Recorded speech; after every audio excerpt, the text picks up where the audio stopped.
হুজুর বলেন আমি তালার গায়ে হাত দিলাম, বিসমিল্লাহির রহমানির রহিম তেলাওয়াত করলাম, টপ করে তালা আমার হাতে চলে এলো, কট করে শব্দ দিয়ে স্প্রিং এর মতো দরজা খুলে গেল। ওই আমার সাথের ফেরেশতা আর আমি দুইজন দরজার গেটের মধ্যে গেলাম। নজর করে দেখি এত বড় মহাগম্বুজখানা 4টা পিলারের উপরে দাঁড়াই আছে। একটা পিলারের থেকে আর একটা পিলার লক্ষ লক্ষ মাইল দূরে। আমি গম্বুজগুলির দিকে নজর করে দেখি এক একটা গম্বুজের মধ্যে আরবি লেখা, বিসমুন আল্লাহু রহমান এবং রহিম। বলুন সুবহান। ও প্রত্যেকটা গম্বুজের গায়ে, পিলারের গায়ে লেখা আমি গেটের মধ্যে দাঁড়ায় দেখতেছি। আমার সাথে ফেরেশতাকে বললাম চলেন যাই ওই পিলারে কি লেখা। ওই পিলারের গায়ে যায় দেখি লেখে, ওই পিলারের গায়ে লেখা আছে বেসিনজের 20 মিমদু পেশমুন। কি হলো? 20 মনের মিমের যে নেজ আছে, দাঁটি আছে, ওই দাঁটির কাছে যায় দেখি খাঁটি পানির প্রস্রবণ পিন পিন পিন পিন করে নিচের দিকে প্রবাহিত হচ্ছে। যত এই নিচে আসে গতি বেড়ে যায়, যত এই নিচে আসে মোটা হয়ে যায়, কল কল বেগে নিচের দিকে প্রবাহিত হয়। আমার সাথে ফেরেশতা জানালো, হুজুর এখান থেকে লক্ষ লক্ষ মাইল ডাউনে আপনার হাউজে কাউসারের মধ্যে যে পানির নহর দেখে আসছেন, এটা 20 মনের মিমের নেজ থেকে উৎপত্তি হয়ে আপনার হাউজে কাউসারে পতিত হইতেছে। দেখলেন? আল্লাহর হাবিব বলেন এবার গেলাম আল্লাহ যে পিলারে গায়ে লেখা যায় দেখি আলিফ লাম জবর আল্লাম খারা জবর লা হেপেশু। কি হলো? আল্লাহর হের যে ত্রিভুজের কর্নার আছে, ওই কর্নারে দিয়ে দেখি খাঁটি দুধ পিন পিন পিন পিন করে নিচের দিকে আসতেছে। যতই নিচে আসে মোটা হয়ে যায়, যতই নিচে আসে গতি বেড়ে যায়, কল কল বেগে নিচের দিকে প্রবাহিত হয়। আমার সাথে ফেরেশতা জানালো, ইয়া রাসূলুল্লাহ, ইয়া হাবিবাল্লাহ, আপনার হাউজে কাউসারে যে খাঁটি দুধের নহর দেখে এসেছেন, এটা আল্লাহর হে থেকে উৎপত্তি হয়ে আপনার হাউজে কাউসারে পতিত হইতেছে। বলুন সুবহান। দুধ। হাদিস শরীফের মধ্যে আছে আল্লাহ রাব্বুল আলামিন কোন জিনিস খান না, যদি তিনি কোন জিনিস খাইতেন তাহলে দুধ খাইতেন। বলুন সুবহানাল্লাহ। যেহেতু আল্লাহর নেয়ামতের মধ্যে সবচেয়ে বড় নেয়ামত হলো দুধ। বলুন সুবহান। আবার উল্টা উল্টা কইেন না যে আব্বাসী সাহেব কয়ে গেছে আল্লাহ বলে দুধ খায়। কারণ অপব্যাখ্যা করার মধ্যে খুব জম। ভালো করে বুঝেন, এক জায়গায় লেখা আছে নিষিদ্ধ এলাকা লেখা আছে এইখানে পেশাব করিবেন না, কমা করিলে 50 টাকা জরিমানা। একজনে পরে এইখানে পেশাব করিবেন না, করিলে 50 টাকা জরিমানা। সে কয় একটু আগে পেশাব করলাম, আবার এখন পেশাব পাবো কুই, আবার না করলে জরিমানাও দেওয়া লাগবে। ওই কমার দিকে খেয়াল রাখে না, পড়ছে এখানে পেশাব করিবেন না, করিলে 50 টাকা জরিমানা। যে মনে করে যাক 2-1 ফোঁটা যা আসে করি, 50 টাকার হাতে থেকে তো বাঁচি। যে আস্তে আস্তে কাপড় উঠাইতেছে, পুলিশে ওখান দিয়ে রুল ঠিক করতেছে, উনিও বসছে, পুলিশও মাথার মধ্যে মারি দিচ্ছে। পুলিশের মৃদু চার্জ পাবলিকের মাজা থাকে না, পেপারে লেখে মৃদু লাঠি চার্জ করছে। এই মৃদু চার্জে ছাট না থাকে না, আর যদি ভালো করে মারি দিত কি অবস্থা হইতো আল্লাহ জানে। যে বাড়ি দিছে কামিয়া বাড়ি দেন কা, কয় সাইনবোর্ড দেখেন না, কয় সাইনবোর্ড দেখেই তো বসি। সাইনবোর্ডে কি দেখছেন? কয় যে লেখা আছে এখানে পেশাব করিবেন না, করিলে 50 টাকা জরিমানা। জরিমানার ভয় আমি পেশাব করতে বসি, আপনি আমার মারেন কা? কয় মিয়া বুঝেন না কমাটা কোনখানে দেখছেন? কয় কমা মানি? কয় দেখেন না এখানে পেশাব করিবেন না, কমা করিলে 50 টাকা জরিমানা। করে আল্লাহ দাড়ি কমার খেয়াল করি নাই, এই জন্য তো মাজার মধ্যে পড়ছে। ভিতর প্রত্যেকটা কথা খুব ভালো করে ক্লিয়ার করে বুঝে যাবেন, আবার আমার একটা সমালোচনার মধ্যে ফেলেন না। আল্লাহ রাব্বুল আলামিন কোন জিনিস খান না, হাদিস। যদি তিনি কোন জিনিস খাইতেন তাহলে দুধ খাইতেন। দুধ এত বড় একটা নেয়ামত, আল্লাহর সব নেয়ামতের মধ্যে উত্তম হলো দুধ। বলুন সুবহান। গায়ের রং কালা মিশমিশা, গোশত লাল টকটকা, খের খাওয়ালেন হলুদ, খোল খাওয়ালেন কালো, ঘাস খাওয়ালেন সবুজ, পেটটা ভরায় নিয়ে ঘরের মধ্যে দরজা দিয়ে ঘরে এসে শুয়ে রইলেন।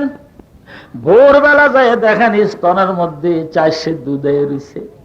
আল্লাহ রব্বুল আলামিন বলেন, তুই তো এগুলি খাবাইয়া যে শুয়ে রইছ, আমি রব্বুল আলামিন আমার কুদরতি কায়দায়, কত মেশিনারি ইঞ্জিনিয়ারি কায়দায় আমি ওই সাদা ওই হলুদ রঙের ঘাস, হলুদ রঙের খের, সবুজ রঙের ঘাস, কালো রঙের হলো খোল, এগুলির থেকে রিসার্চ গবেষণা করে তোর জন্য গাভীর স্তনের মধ্যে সাদা দুধ আমি জমা করে দিলাম। বলুন সুবহানাল্লাহ। তোমরা কুসুরে যে বর্তমানে আমাদের দেশে কাছে না কুসুর, ওইগুলো যে এখন বর্তমানে শরবত বানিয়ে দেয়, দেয় না? বাজার যে স্টেশনে আছে, আপনি কবে নেই ভালো করে দিল। অনেক সময় দেখা যায় ওই শরবত খাইতে গেলে ওই শরবতের মধ্যে আলকের কুসুরের দু একটা কাঁটা কাঁটা পাওয়া যায়, কোন পাওয়া যায় না। কিন্তু দুধ যে উলানের মধ্যে দোয়াইলেন, ভালো করে সাইকে দেখেন তো একটা খেরের কোনা আছে নাকি? আছে। একটা ঘাসের কোনা আছে, একটা খৈলের কোনা আছে। আল্লাহ রাব্বুল আলামিন বলেন, দুনিয়ায় তোরা যতই ছাকো না কেন, তোদের ছাকনি বেশি সুবিধা না। আমি আল্লাহ গাভীর পেটের মধ্যে এমন এক ছাকনি বানায় রাখছি, কোন যত গাভী যত দুর্বল হোক, কোনদিন দুধের মধ্যে একটা খেরের কোনা তুই খুঁজা পাবি না। বলুন সুবহানাল্লাহ। দুধ বড় নেয়ামত।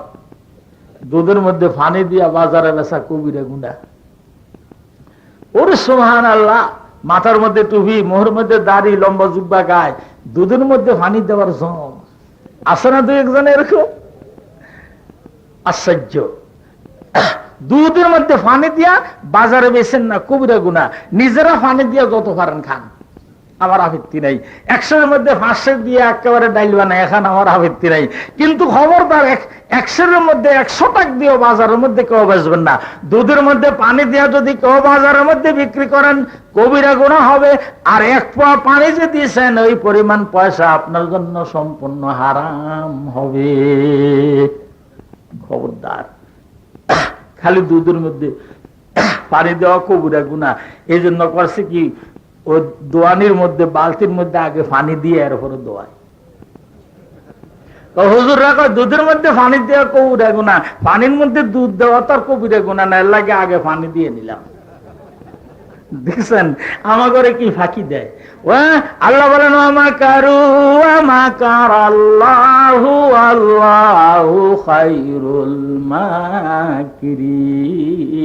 বেশি মক্করবাজি করিস না, মক্করের দাঁত ভাঙা জবাব আমি দিয়ে দিব।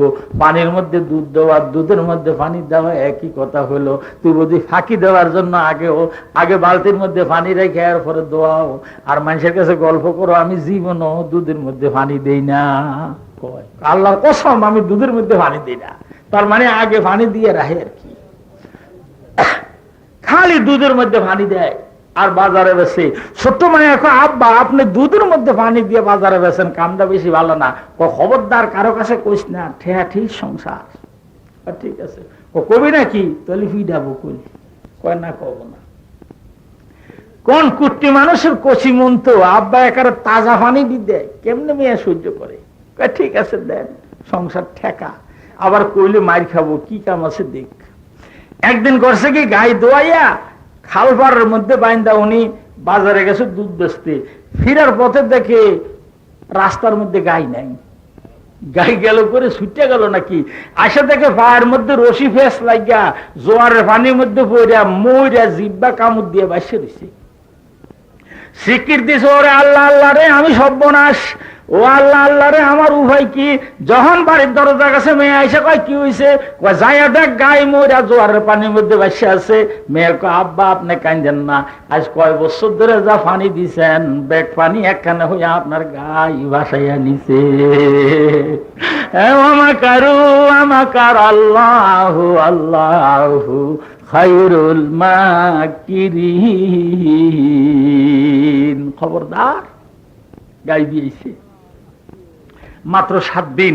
বাব্বাটা কয়, এই বাসুর ধরবি না? কয় আব্বা কালকের থেকে ধরি। কয় ঠিক আছে ধর।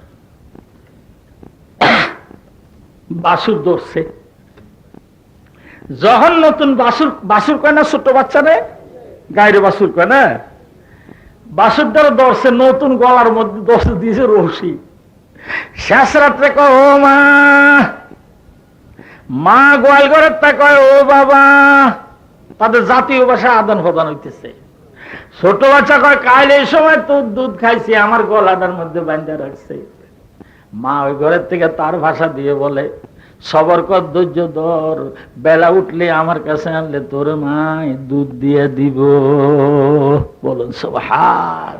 কথা কয়। শেষ রাত্রে ঘন ঘন চিৎকার দেয়, মাও তার রিপ্লাই দেয়। খেয়াল করছেন না আপনারা? মাও তার রিপ্লাই সঙ্গে সঙ্গে দেয়। এরম না যে ও তিনবার কইলে ও একবার কয়, তা না, যতবার বাচ্চা ডাক দিবে মা ততবার উত্তর দিবে। এরপরে যখন ভোরবেলা আহা গাভীটারে উঠানে জানছে, বাচ্চাটারে ছেড়ে দিছে, নেশটা আগলে দিয়ে দৌড় দিয়ে যায় আমার ওড়ানের মধ্যে মুখ দিছে।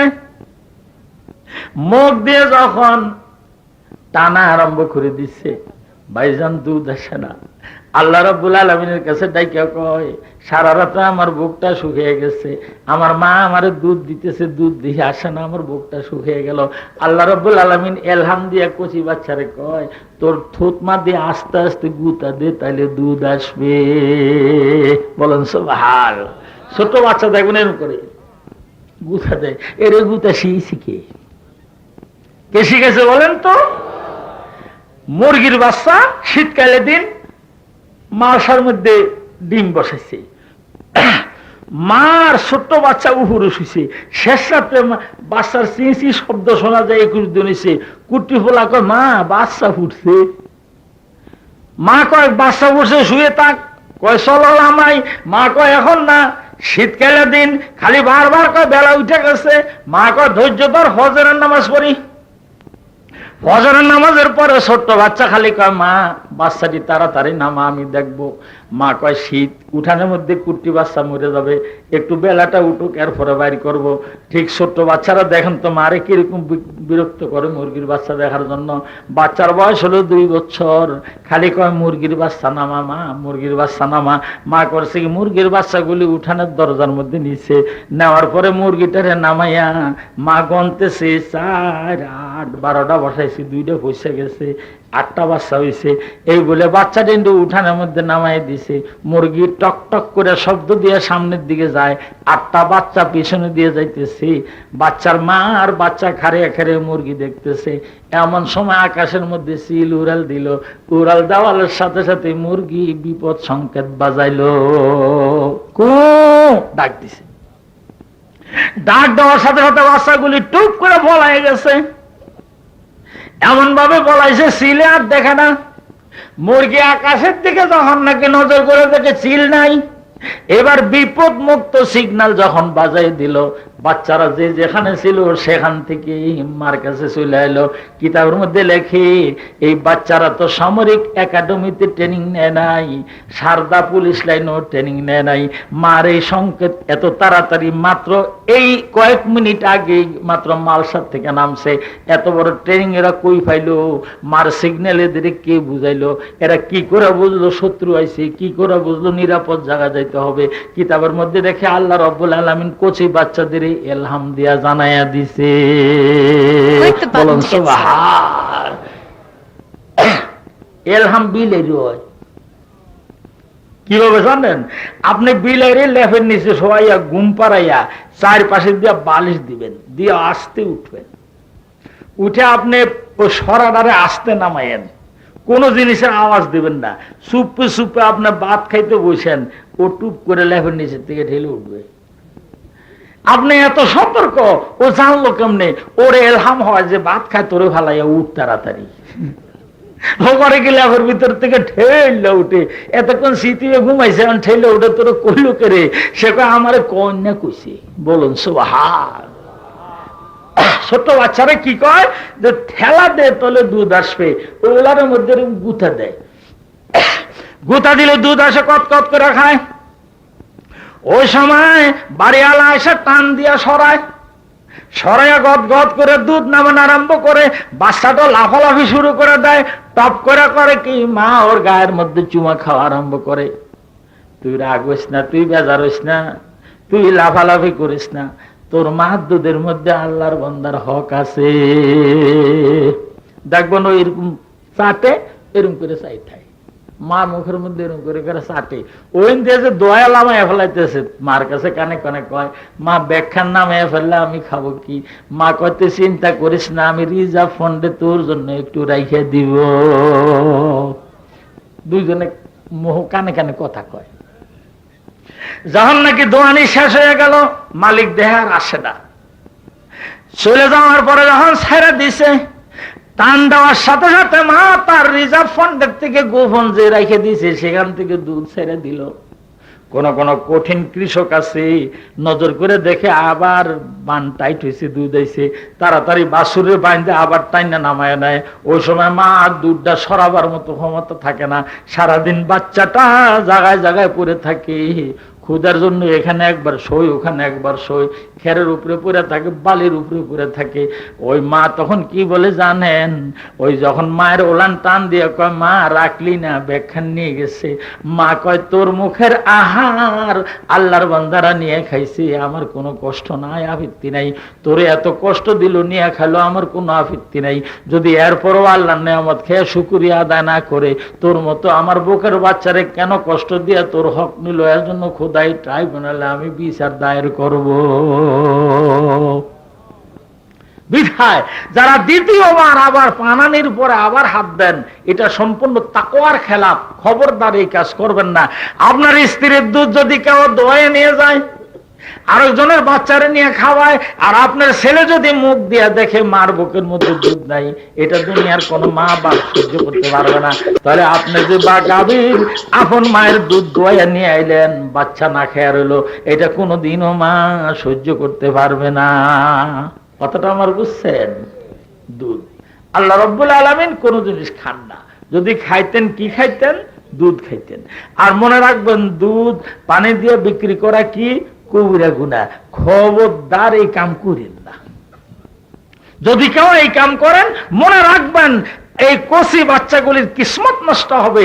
আপনার ঘরের থেকে আল্লাহ রাব্বুল আলামিন দুধের গায়ে উঠাই নিয়ে যাবেন। খুব সাবধান। আমিরুল মুমিনিন ধৈর্য হারাইতেছেন, কালকের টাইম হয়ে গেছে। আর অল্প কিছু সময় বলেই আমি মোনাজাত দেওয়ার চেষ্টা করব। সকলে বলুন লা ইলাহা ইল্লাল্লাহ, জোরে লা ইলাহা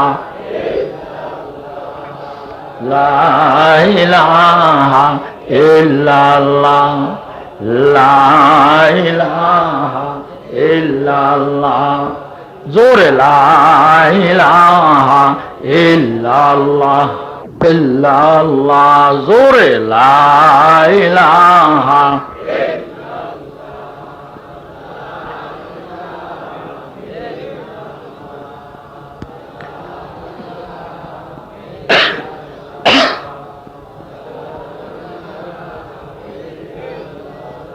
লা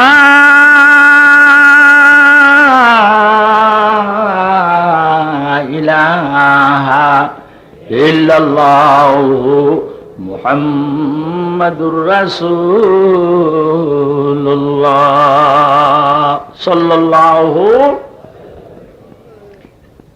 আমিরুল মুমিনিন হযরত ওমর ফারুক রাদিয়াল্লাহু তাআলা আনহু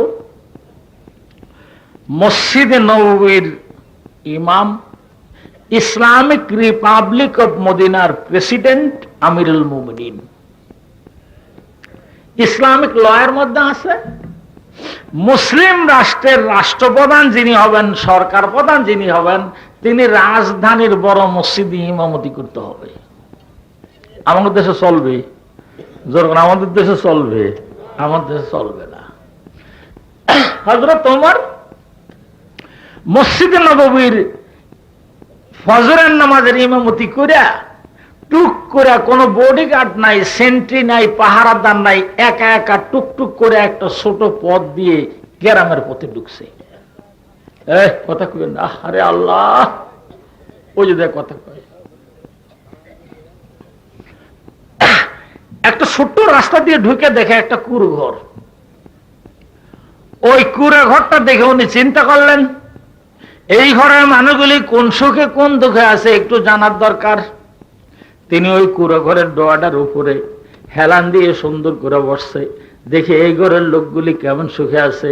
এমন সময় তুমি শুনতে পাইলেন ঘরের ভিতরে একটা বয়স্কা মেয়ে লোক কথা বলে, আর বারিন্দার মধ্যে একটা অল্প বয়স্কা কুমারী মেয়ে কথা বলে। ঘরের ভিতরে মেয়ে লোকটা মেয়ে ওই বারিন্দার মেয়েকে ডেকে বলে, মা রে, তাড়াতাড়ি গরু আমাদের বকরি দুইটা দোয়া, এই দুধ নিয়ে বাজারে যাইতে হবে কইতেছে। হযরত ওমর চিন্তা করলেন যে এই ঘরে পুরুষ নাই, বুড়া মেয়ে লোকটা মনে হয় মা, আর যুবতী কুমারী মেয়েটা মনে হয় মেয়ে, এদের ঘরে পুরুষ নাই। এমন সময় তিনি শুনতে পেলেন বারান্দার মধ্যে বকরি দোয়ানো ডাক শোনা যায়, চিন চিন করে শব্দ হয়। যখন বকরি দোয়ানো হয়ে গেছে, মা ঘরের ভিতরের থেকে ডাক দিয়ে মেয়েরে জিজ্ঞাসা করে, মারে দুধ কতখানি হয়েছে? মেয়ে কয়, মা 3 পোয়ার মতো হয়েছে। কয় 3 পোয়া তো আমাদের মা বেটি দুইজনের দিনের খোরাক হবে না, 1 পোয়া পানি দিয়ে দে। মা কয় না মা, মেয়ে কয় না মা, দুধের মধ্যে পানি দেব না, দুধের মধ্যে পানি দিতে আমিরুল মুমিনিন হযরত ওমর নিষেধ করেছেন কইতেছে। মা কয়, তোর আমিরুল মুমিনিন রয়েছে মদিনা শরীফ, এত ভোরবেলা তিনি কি আমাদের ঘরে বিছানা বসে আছে? আমরা যদি দুধের মধ্যে পানি দেই তিনি কেমনে টের পাবেন? মেয়ে কয়, মা আমার আমিরুল মুমিনিন এই হুকুম আল্লাহ রসুলের তরফ থেকে দেশের উপরে জারি করেছে। আমার মা রে, আমার আমিরুল মুমিনিন ঘরে বিছানা নাও থাকতে পারে, আমার আল্লাহ রাব্বুল আলামিন তো সর্বত্র বিরাজমান। বলুন সুবহানাল্লাহ। মা, আমরা দুধের মধ্যে পানি দেব না, 3 পোয়া বিক্রি করে বাজারে অল্প করে আটা আর চিনি আইনা কম করে খায়া খায়া সবর শুকুর করব, তথাপি দুধের মধ্যে পানি দিয়া বাজারে বিক্রি করা এই আমিরুল মুমিনিনের এই নির্দেশ আমরা লঙ্ঘন করব না। মেয়েটা কইতেছে। হযরত ওমর ঘরে বিছানার থেকে আসছে, ফিরে আইছে, রাজধানীর মধ্যে এসে সাহাবা কেরামদের বলতেছে, আমার ছেলে আব্দুল্লাহ ইবনে ওমর বিয়ার উপযুক্ত হয়ে গেছে, তোমরা খালি কও রাজা বাদশার মেয়ে আনার জন্য, আমি রাজা বাদশার মেয়ে আনবো না। আজ একটা মেয়ের খবর পাইছি। সাহাবায়ে কেরামরা বলেন, পারস্য সম্রাটের মেয়ে না রোম সম্রাটের মেয়ে? কয়, পারস্য সম্রাট রোম সম্রাটের মেয়ে নয়, আমার রাজ্যের এক বিধবা গোয়ালনি এতিম মেয়ে। বলুন সুবহানাল্লাহ। আমি উকিল পাঠাবো, রায়বার পাঠাবো, আমার উকিলরা আমার রায়বাররা যায় যদি সেখান থেকে সংবাদ নিয়ে আসে, মেয়ের মা যদি রাজি হয় আসরের নামাজের সময় বিয়ে হবে, তোমাদের সকলের দাওয়াত রইল। সকলকে, হুজুর আপনি পৃথিবীর অর্ধেকের মালিক, আপনার বয়স সারা পৃথিবী থরথর করে কাঁপে, এই সময় আপনি আপনার রাজ্যের এক গরিব বিধবা গোয়ালনির মেয়ে আব্দুল্লাহ ইবনে ওমরের জন্য আনবেন। আপনার আব্দুল্লাহ ইবনে ওমর কত বড় সম্মানী সাহাবী, রাসূলুল্লাহর খেদমত করছে, হযরত আবু বকর সিদ্দিকের খেদমত করছে, এখন আপনার খাদেম হইছে, এমন একজন সাহাবীরকে আপনি কি করে এই মেয়ের সাথে বিয়ে দেন? হযরত ওমর ফারুক রাদিয়াল্লাহু তাআলা আনহু বলেন, আমার ছেলে যেরকম আল্লাহওয়ালা পরহেজগার, আজ আমি মেয়েও পাইছি ওরকম আল্লাহওয়ালা পরহেজগার। আমি রাজা বাদশার মেয়ে আনবো না, বিধবা গোয়ালনির এতিম মেয়ে আনবো। আমি লোক পাঠাইছি, যদি খবর ঠিক মতো আসে, মেয়ের মা যদি রাজি হয়, তাহলে আসরের নামাজের সময় মসজিদে নববীর মধ্যে আমার আব্দুল্লাহ ইবনে ওমরের বিয়া, তোমাদের সকলের দাওয়াত রইল। বিয়ে চল। কতক্ষণ পরে রায়বার উকিল আইছে, আসে হযরত ওমরকে, কি কইছো? আমি খালি মহিলারা বলছি যে আপনাকে আপনার মেয়েকে বোরকা পরাইয়া আসরের নামাজের সময় হযরত ওমর আমিরুল মুমিনিন আপনার মসজিদে নববীতে যাইতে কইছে।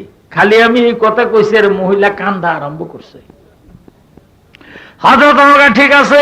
আসরের নামাজ পড়ার পরে সব সাহাবায়ে কেরামরা রাসূলুল্লাহর রওজা পাক ঘির দিয়ে বসছে। হযরত ওমর রওজা পাকের সাথে হেলান দিয়ে বসছে, সাহাবায়ে কেরামরা গোল হয়ে বসছে। খালি কই মেয়ের মার মেয়ে তো আসে না। এমন সময় দেখা গেল বিধবা গোয়ালনি তার এতিম কুমারী মেয়ে নিয়ে মসজিদে নববীর গেট দিয়ে ঢুকেই হযরত ওমরের চেহারার দিকে দেখে কাঁদতে আরম্ভ করলো। সমাজ বিজ্ঞানী ঐতিহাসিকরা লেখে হযরত ওমরের চেহারার মধ্যে খুব রূপ ছিল, ওনার চেহারা যে কোনো লোক দেখতো আত্মা উড়ে যাইতো, কান্দা এসে যাইত। মহিলা থরথর করে কাঁপে আর কান্দে। হযরত ওমর বলে, বোন তুমি কাঁদো কা?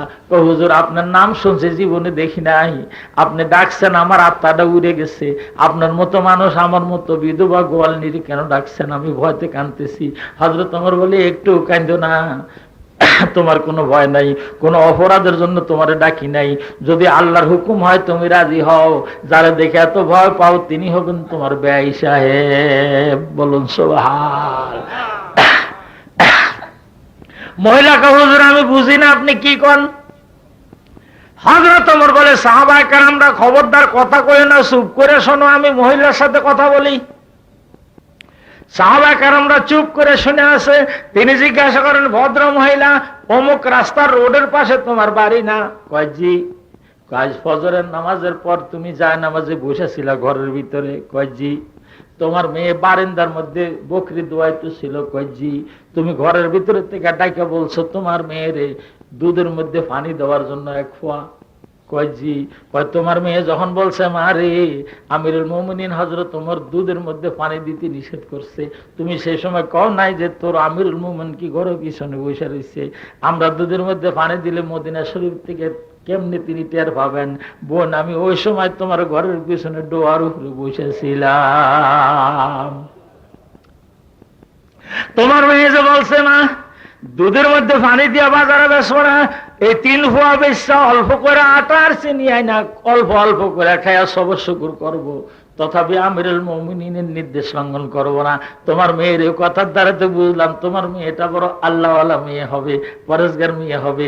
আমি জোর করি না, আমি তোমাকে অনুরোধ করতেছি তোমার এই এতিম মেয়েটা আমার যুবরাজ আব্দুল্লাহ ইবনে ওমরের কাছে বিয়ে দিবা কিনা? বলুন সুবহান। মহিলা খুঁটির ছোট অস্থির। হুজুর আপনি কি বলেন? মিডল ইস্টের মধ্যে মধ্যপ্রাচ্যের মধ্যে আপনার মতো এত বড় ধনী লোক নাই, আপনি বর্তমানে সারা বিশ্বের অর্ধেকের মালিক, আর আমি হইলাম 2 বকরির মালিক, আমি বিধবা মানুষের পরে গোয়ালনি। আপনি আমার মেয়ে আপনার ছেলের জন্য নেবেন, আমার বুঝে আসে না। এরপরে যাতে মসজিদে নববীতে রাসূলুল্লাহ রওজার পাশে সাহাবায়ে কেরামদের সামনে প্রস্তাব দিলেন, হুজুর আমি একেবারে ওপেন দরবারের মধ্যে হাজিরান মজলিসের সামনে মেয়ে আপনাকে দান করে দিলাম। হযরত ওমর বলেন, যাতে তুমি দান করে দিলে আমি নিয়ে নিলাম। ডাইরেক্ট কলমা দিয়ে বিয়ে পড়াইলো। বিয়ে পড়াবার পর হযরত ওমর তার ছেলে আব্দুল্লাহ ইবনে ওমরকে বলে, বৌমারে আর তোমার শাশুড়ি নিয়ে বাড়ি যাও, আর একটা লোককে বলে তুমি বাজার থেকে কয়েক কেজি খেজুর নিয়ে আসো। হযরত ওমর দাঁড়ায় বলেন, আল্লাহর হাবিব বলছেন আউলিম ওয়ালাউ বিসাতিন, একটা বকরি জব করে হলো অলিমার খানা খাওয়াইও। এরপরে বলছে বকরি কেনার ক্ষমতা না থাকলে আউলিম ওয়ালাউ বিতামারিন, যদি খেজুর দিয়েও হয় তাহলে অলিমার খানা খাওয়াইও। ও সাহাবায়ে কেরামরা, যদিও আমি মুসলিম জাহানের রাষ্ট্রপ্রধান সরকার প্রধান, একটা বকরি কেনার পয়সা আমার কাছে নাই। আমি কয় কেজি কয়সের খেজুর আনার জন্য বাজারে পয়সা দিছি, তোমরা বসো, আমি খেজুরগুলি তোমাদের অলিমার খানা খাওয়াবো। বলতে না বলতেই খেজুর চলে আইলো। তিনি খেজুরের প্যাকেটটা হাতে নিয়ে বলেন, ও সাহাবায়ে কেরামরা তোমরা বসো। সব বসছে। তিনি খেজুর হাতে নিয়ে বলতেছেন, তোমরা ভালো করে শোনো, আল্লাহর হাবিব বলছেন দুনিয়ার সব মিষ্টি শান্তি শৃঙ্খলা সহকারে ভাগ করে খাওয়া সুন্নত, আর বিবাহের মিষ্টি পারাপারি আর কারাকারি করে খাওয়া হলো সুন্নত। বলুন সুবহান। আমি এই মিষ্টিগুলি খেজুরগুলি ছিটিয়ে দেই, তোমরা পারাপারি আর কারাকারি করে খাও। এই বলে হযরত ওমর মোট করে খেজুরগুলি ছিটিয়ে দেয়। সাহাবায়ে কেরামরা পারাপারি কারাকারি করে খাওয়া আরম্ভ করলো। একজন যদি 2টা পায়, আরেকজন ঠাইসে 2টা একটা কাইরে নিয়ে যায়। একজন একটা মুখে দিলে আরেকজন মুখের সাথে মুখ লাগে আর দাঁত দিয়ে অর্ধেক কাটতে নিয়ে যায়। এভাবে সাহাবায়ে কেরামরা আনন্দ করতে আরম্ভ করলো। হযরত ওমর বলেন, ঠিক বিবাহের মিষ্টি এইভাবে খাইতে আল্লাহর হাবিব নির্দেশ দিয়েছেন। বলুন সুবহান। ও আমার ভাইরা, কে বললো ইসলামের মধ্যে আনন্দ নাই? কে বললো ইসলামের মধ্যে ফুর্তি নাই? যথেষ্ট ফুর্তি আর আনন্দ রয়েছে, কিন্তু আজ আমাদের দেশের বিয়ার মধ্যে ফুর্তি হয়েছে মাইক বাজানো। মাইকের মধ্যে এমন অশ্লীল কথাবার্তাগুলি শোনায় যেগুলি মুরব্বীদের কানের মধ্যে গেলে অত্যন্ত খারাপ শোনা যাচ্ছে। বেদে আমার ছোট ভাইদেরকে বলছি, তোমরা মাইক বাজায় আনন্দ করতে যেও না, মিষ্টি খাইয়া পারাপারি কারাকারি করে খাইয়া আনন্দ ফুর্তি করো, আবার মাথা ফাটাইয়া আমার আসামি বানাইও না। এটাও খুব সাবধান। দুধের মধ্যে পানি দেওয়া যাবে না। 2 নম্বর পিলার গায়ে লেখা আছে আলিফ লাম জবর আল লাম খারা জবর লা হেপে শুরু, মনে আছে? এই হের ত্রিভুজ থেকে খাঁটি দুধের প্রস্রবণ পিন পিন করে নিচের দিকে আসতেছে। যতই নিচে আসে গতি বেড়ে যায়, যতই নিচে আসে মোটা হয়ে যায়। সাথের ফেরেশতা জানালো, ইয়া রাসূলুল্লাহ, ইয়া হাবিবাল্লাহ, হুজুর আপনার হাউজে কাউসারের মধ্যে যে দুধের নহর দেখে আসছেন, এটা আল্লাহর হে থেকে উৎপত্তি হয়ে আপনার হাউজে কাউসারে পতিত হইতেছে। বলুন সুবহানাল্লাহ। 2 নহর পাইছেন আর 2টা। এবার গেলেন 3 নম্বর পিলারের কাছে। 3 নম্বর পিলারের কাছে দেখে রেহে যাওয়ার রাহ মিম খারা যাওয়ার মান প্রশ্ন কি হইল? রহমানুন। রহমানের নুনের আগে যে মিমের মাথা আছে, ওই মাথার নিচে দিয়ে খাঁটি সর্বত নহর পিন পিন করে নিচের দিকে আসতেছে। সাথের ফেরেশতা জানালো, হুজুর ওই যে হাউজে কাউসারের মধ্যে যে সর্বত নহর দিকে আসছেন, এটা মিমের ওই মাথার থেকে উৎপত্তি হয়ে হাউজে কাউসারে পতিত হইতেছে। জোরে বলুন সুবহানাল্লাহ। এবার 4 নম্বরের পিলারের কাছে গেল। 4 নম্বর পিলারের কাছে যে দেখে রেজাবররা হাইয়াজের হে মিমদু পসমন কি হলো? রাহিমনের মিমের যে নেজ আছে, ডাঁটি আছে, ওই ডাঁটি দিয়ে খাঁটি মধুর নহর পিন পিন করে নিচের দিকে আসতেছে। যতই নিচে আসে গতি বেড়ে যায়, যতই নিচে আসে মোটা হয়ে যায়। সাথের ফেরেশতা জানালো, ইয়া রাসূলুল্লাহ, ইয়া হাবিবাল্লাহ, হুজুর আপনার হাউজে কাউসারের মধ্যে যে মধুর নহর দেখে আসছেন, এটা রহিমনের মিমের নেজ থেকে উৎপত্তি হয়ে হাউজে কাউসারে পতিত হইতেছে। বলুন সুবহানাল্লাহ। তাহলে বিসমিল্লাহ কি? বিসমিল্লাহ ওই 4 পিলারের মধ্যে মিলালে কি হয়? বিসমিল্লাহির রহমানির রহিম।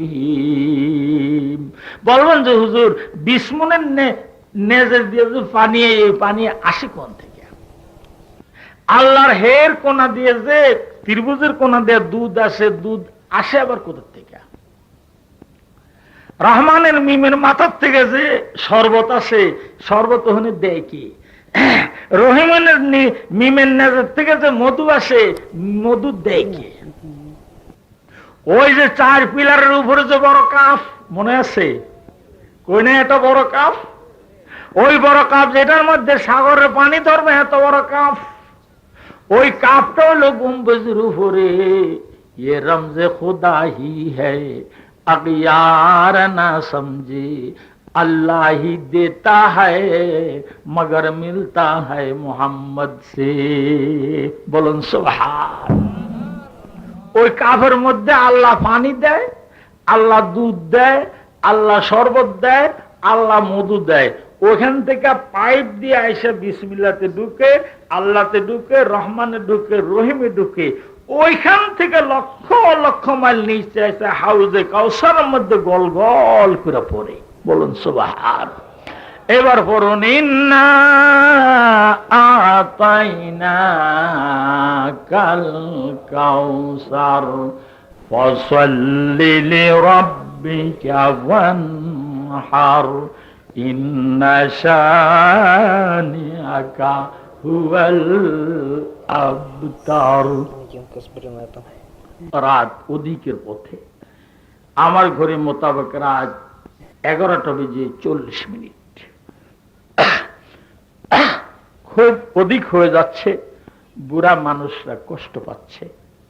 আর আমার তো ভাইজান ডেইলি মাহফিল। আপনারা যদি এই 2 দিন শূন্য 7 দিন ঘুমান লাগে এই ঘুম কাবার করতে, আমারও তো রক্ত মাংসের একটা শরীর, আমার তো স্টিল বডি না। ডেলি এরকম চিল্লা চিল্লি, ডেলি এরকম রাত জাগা, স্বাস্থ্য কাহা তো কুলায়। আজ একজন আশা করতে, হুজুর সংবাদ পাইছে আপনি বলে মরে গেছেন, এখন দিয়ে জিন্দা আইসে। ওই যে আমাকে কাশিয়ানির মোড়ের থেকে, কালকিনির মোড়ের থেকে, তখন আমার মনে হলো একটা হাসির কথা। একজনে বাজারে একজনের দিকে কয়, শুনলাম আপনি মারা গেছেন। আপনি মারা গেছেন না আপনার ভাই মারা গেছে? বুঝতে পারলাম না। যে মরছে তারে কয়, শুনলাম আপনি মারা গেছেন, আসলে কি আপনি মারা গেছেন না আপনার ভাই মরছে? বুঝতে পারলাম না। তো আমার এসে কয় যে হুজুর শুনলাম আপনি মারা গেছেন, এখন দিয়ে জিন্দা। আশ্চর্য হয়ে গেছে হুজুর শুনলা। আমি বললাম যে মানুষের মৃত্যু আশ্চর্য নয়, মানুষ যে বাইসে থাকে এইটা আশ্চর্য। বলুন সুবহানাল্লাহ। 24,000 নিঃশ্বাস দিনের মধ্যে ফেলান আর উঠান, এই 24,000 বারে মরে যাওয়ার সম্ভাবনা আছে।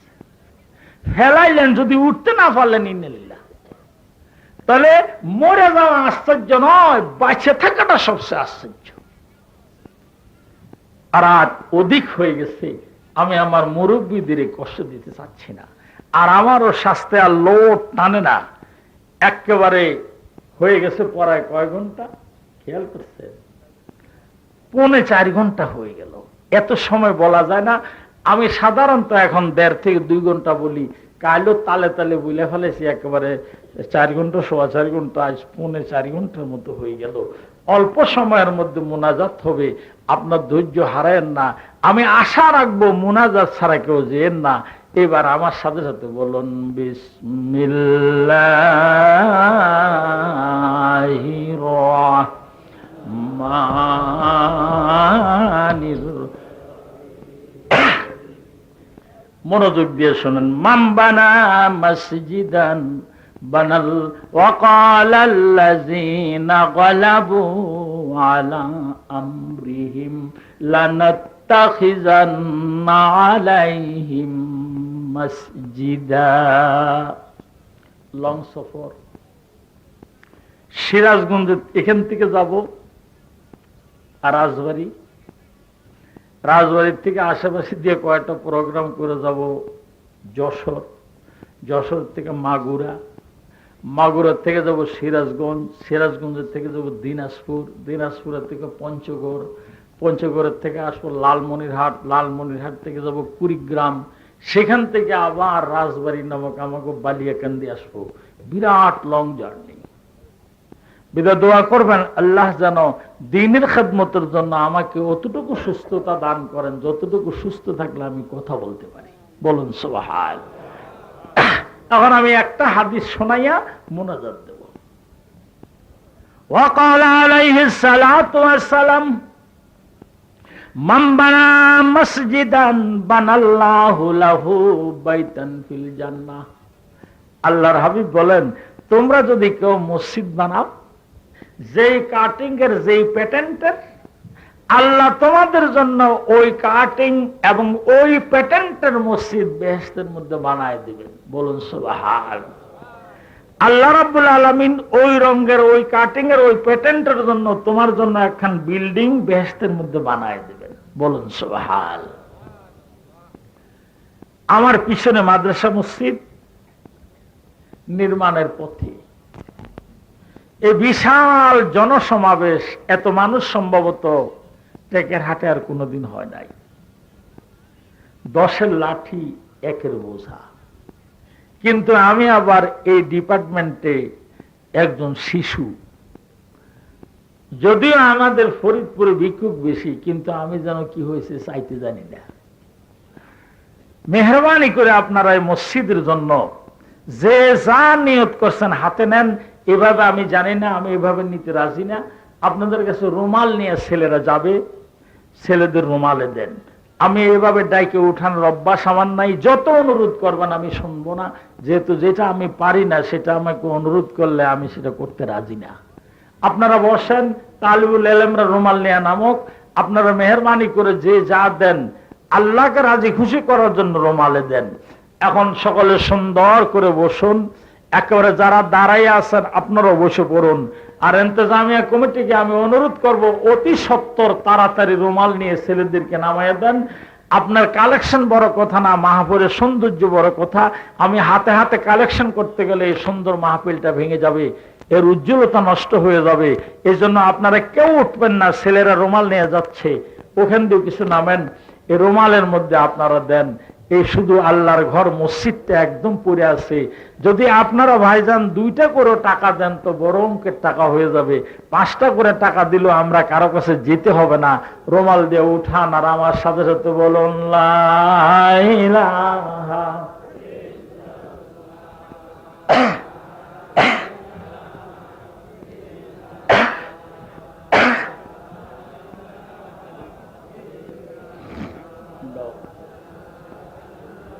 লা ইলাহা লা ইলাহা, আরো জোরে লা ইলাহা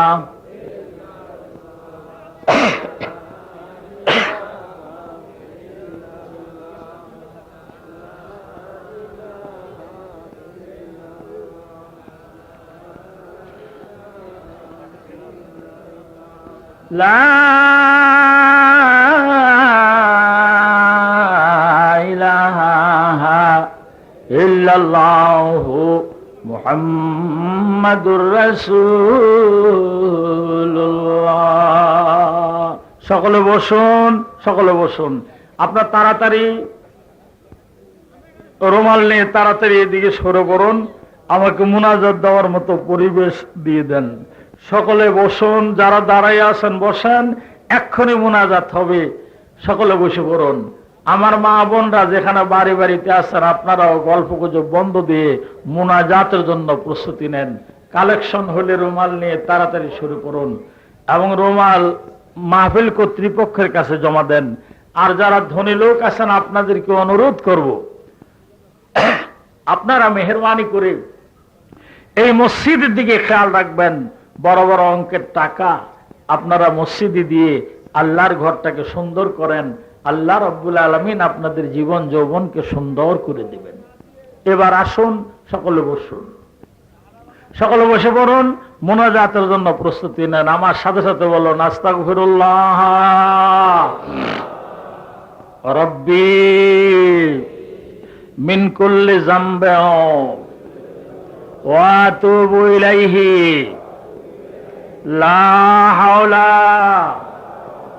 ওয়ালা কুওয়াতা ইল্লা বিল্লাহিল আলিয়্যিল আযীম। আয় আল্লাহ তাআলা,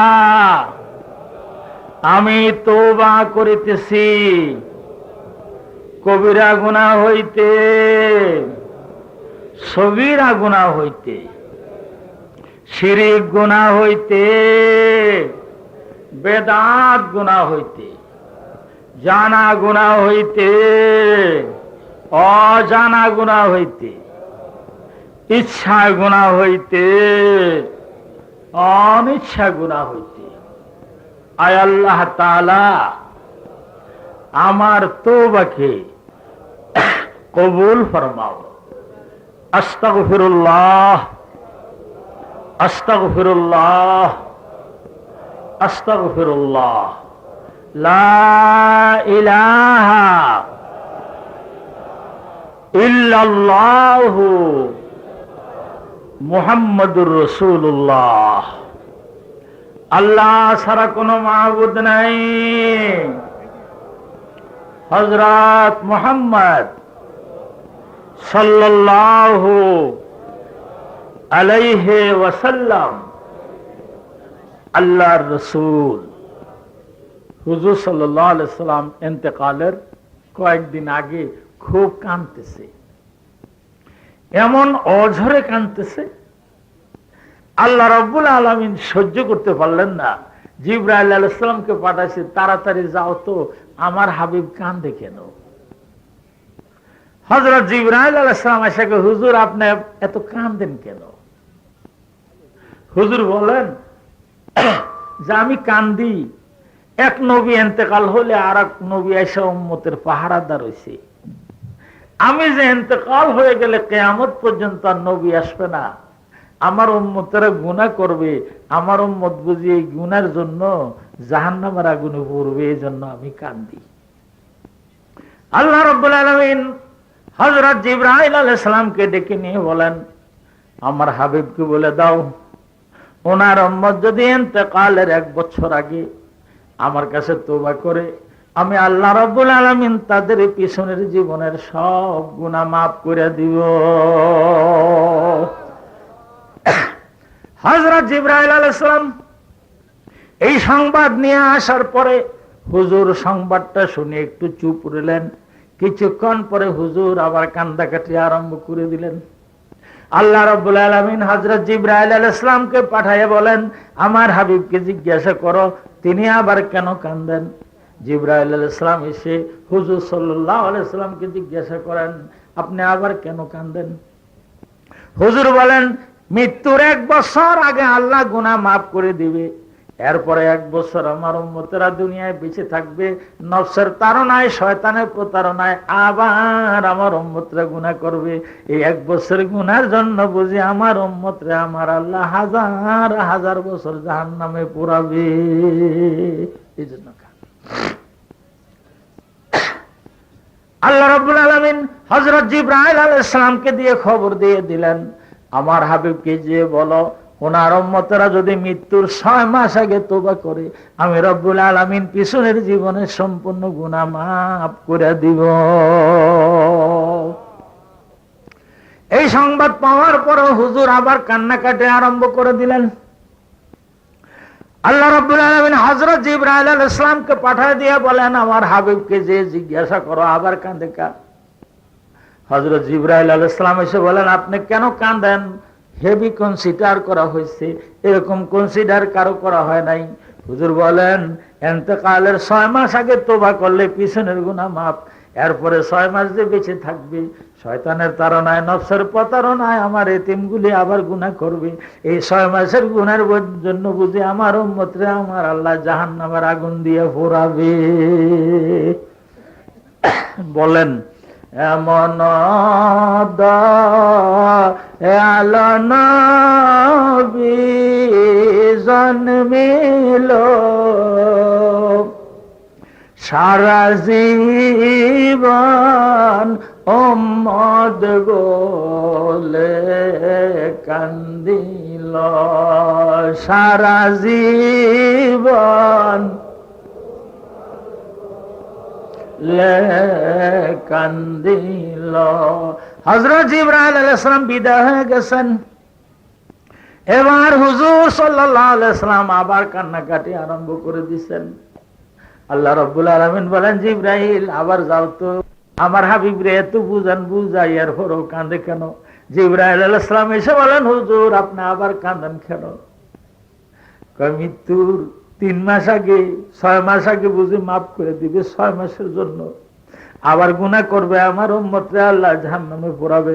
আল্লাহ বলে দিছেন মৃত্যু 3 মাস আগে তওবা করলো আল্লাহ পিছনের জীবনের গুনাহ মাফ করে দিবেন। হুজুর এই কথা শোনার পর আবার কান্নাকাটি আরম্ভ করছে। হযরত জিবরাইল আলাইহিস সালাম বলেন, আবার কাঁদেন কেন? কোন নবীর উম্মতকে তো এই ফ্যাসিলিটি দেওয়া হয় নাই, মাত্র 3 মাস। হুজুর বলেন, বুঝলাম তো, 3 মাস যদি বেঁচে থাকে উম্মত গুনাহ করবে, 3 মাসের গুনাহের জন্য আমার উম্মত লক্ষ লক্ষ বছর জাহান্নামের আগুনে জ্বলবে। এবার আল্লাহ রাব্বুল আলামিন হযরত জিবরাইল আলাইহিস সালামকে দিয়ে খবর দেন, আমার হাবিবকে বলে দিও যেন আর না কাঁদে। ওনার উম্মত যদি তওবা করার মতো তওবা করে, মৃত্যুর 1 মাস আগে তওবা করলে আমি রব্বুল আলামিন তাদের জীবনের সব গুনাহ মাফ করে দিব। হুজুর সাল্লাল্লাহু আলাইহি সাল্লাম প্রাথমিক পর্যায়ে চুপ রইলেন। জিবরাইল চলে যাওয়ার পর আবার কান্নাকাটি আরম্ভ করে দিছে।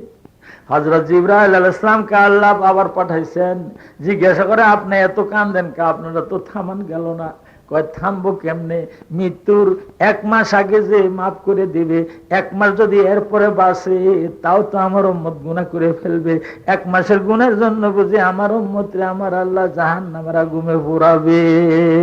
এমন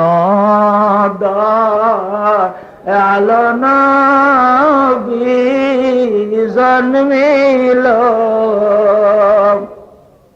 সারা জীবন উম্মত বলে কান্দিল, সারা জীবন।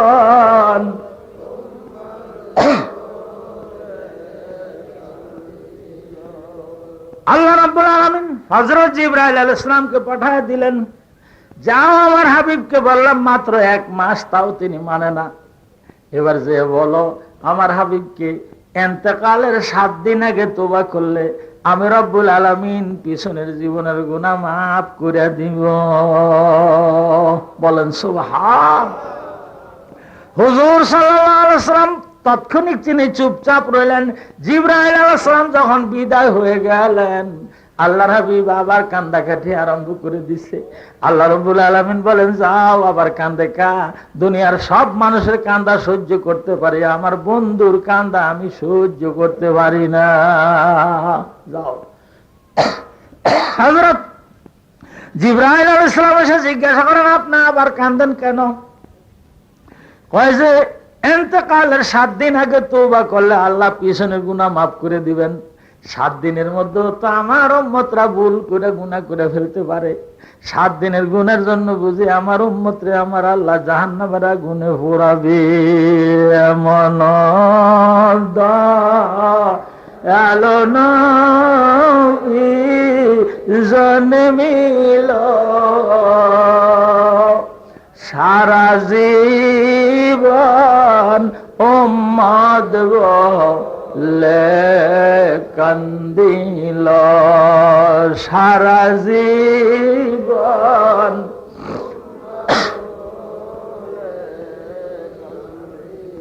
হযরত জিবরাইল আলাইহিস সালাম এসে বলেন, মাত্র 7 দিন, এরপরে কি চান? কয় যে 7 দিনেও তো আমার উম্মত গুনাহ করবে। এবার আল্লাহ রাব্বুল আলামিন বলেন, আমার হাবিবকে কাঁদতে নিষেধ দিও, তিনি যেন এইবার পরে আর কাঁদে না। আমি শেষ ডিক্লারেশন দিয়ে রাখলাম, আমার হাবিবের উম্মত ইন্তেকালের 1 মিনিট আগে যদি তওবা করে, হুঁশ থাকতে যদি তওবা করে, মালিকাল মউত গায়ে হাত দেওয়ার আগে যদি তওবা করে, আমার হাবিবের উম্মতের জীবনের সব গুনাহ আমি আল্লাহ মাফ করে দিব। ও আমার ভাইরা, এই জন্য সব সময় বলবেন, দামে আখের বাখার আঞ্জামে মাকুন, ও বখলদম জিরে পায়ে মুস্তফা কোন, আন্দর আদম কাজওয়াদান জানম্বরি আজাহাবানুরে ইমানম্বরি। সবসময় বলবেন, খোদারি মালিকাল মউত শরীরের মধ্যে হাত দেওয়ার আগে আমার তওবা কবুল করে নিও।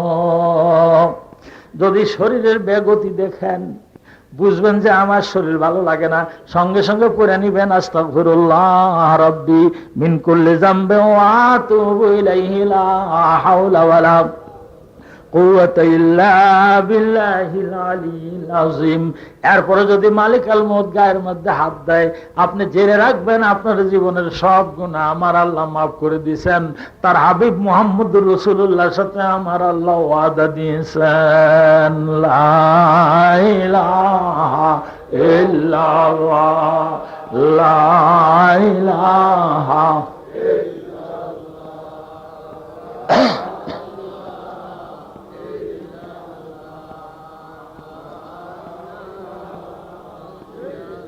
লা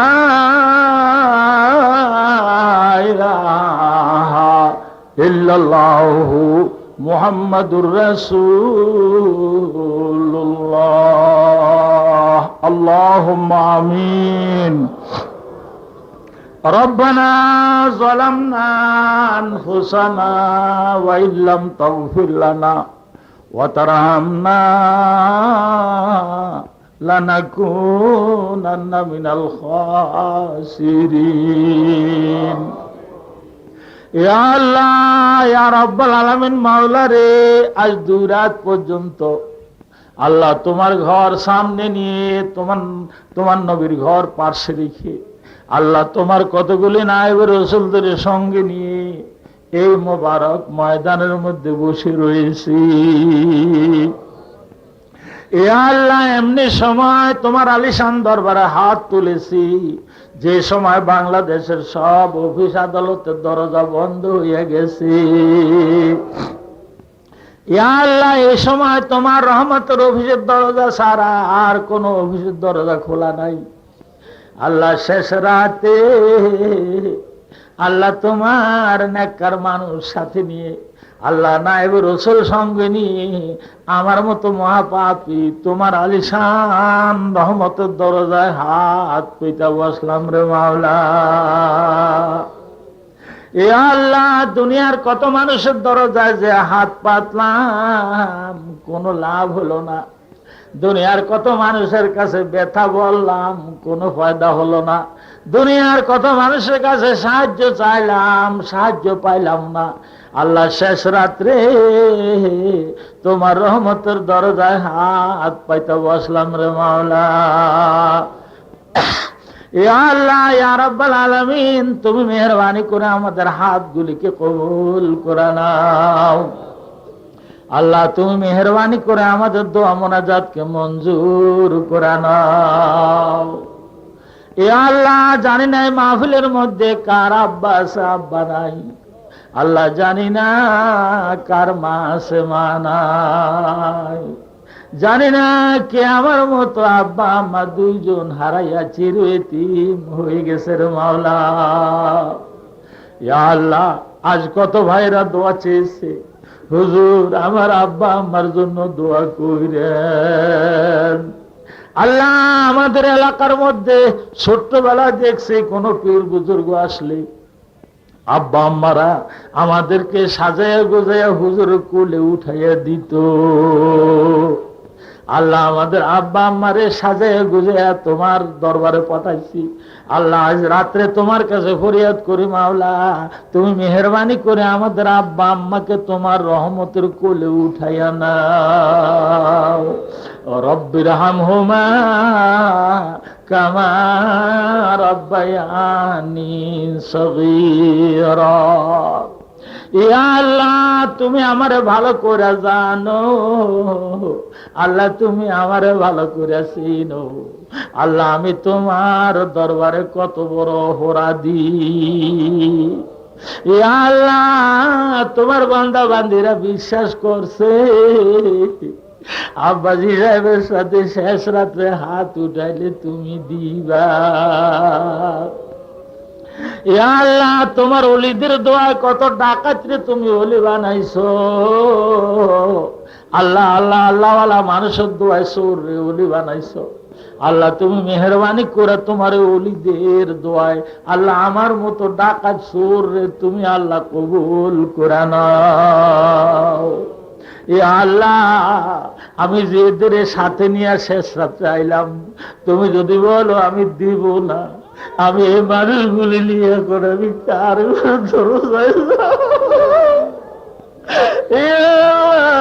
এই মানুষগুলি আমার পিছনে পিছনে ঘুরবে। আপনি যদি নাই পারবেন কেন এত রাত বসাইয়া রাখলেন? আল্লাহ, আমি তাই ফিরে ফিরে তোমার দরবারে আবার আসি। আল্লাহ, তুমি মেহেরবানি করে আমাদের দোয়া মোনাজাতকে কবুল করে নাও। ও টাকার হাটার আকাশের আবর ঘন কুয়াশা, তোমরা একটু সরে যাও, আমাদের ফরিয়াদ আমাদের আল্লাহর কাছে যাইতে দাও। आह जाती है फलक पर रहम लाने के लिए, बादलों हट जाओ दे दो राह जाने के लिए। खल्क के रंधाए हुए दुनिया की ठुकराए हुए, आप रे अब तेरे दर पर हाथ फैलाए हुए। আল্লাহ যেখানে যাই সমালোচনার পাত্র হই, আল্লাহ যার ঘরের দরজায় যাই বাড়ি আল্লাহ খালি গাড়ে দূরে দাগ খাইয়া নামাইয়া দেয়। আল্লাহ যার দরজায় ডাক দেই খালি আল্লাহর রাস্তায় মাফ করো। আল্লাহ এতগুলি লোক নিয়ে এখন আমি কার দরজায় যাব? সকলের দরজা হইতে ফিরিয়া তোমারি দরজায় রইলাম বসিয়া, তোমারি দরজায় রইলাম পড়িয়া। তুমি যদি মাফ না কর বান্দারে, বলো তোমার বান্দা যাবে কার কাছে? বলো তোমার বান্দা যাবে কার কাছে? যত গুনাহ করছি মাওলা গোপনে, মাফ করিয়া দাও গো মাওলা নিজ গুণে। গুনাহের সাগরে মাওলা পড়েছি, তোমার রহিম রহমান নামের রশি ধরে